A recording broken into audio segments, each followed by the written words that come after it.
Hello, everyone. I am so excited to get back started into the swing of things after our holiday break.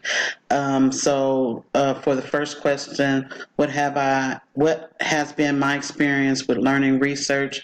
Definitely in my undergrad program, I did a lot of research along with research methods class and also a statistics class, but just the whole course itself, I did a lot of research papers and everything like that.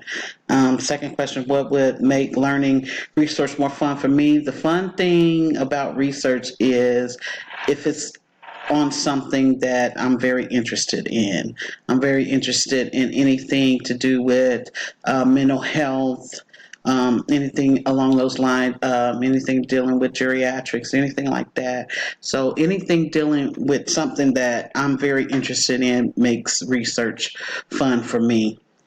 After viewing the syllabus, what excites me about the course, definitely the thing that excites me is definitely the group project that we're going to be doing. In my first class in the MSW program, we did a group project, and I really enjoyed that. It's very enjoyable, being able to interact with your peers on that type of level. So I want to just wish everybody the best of luck in this course. Bye bye.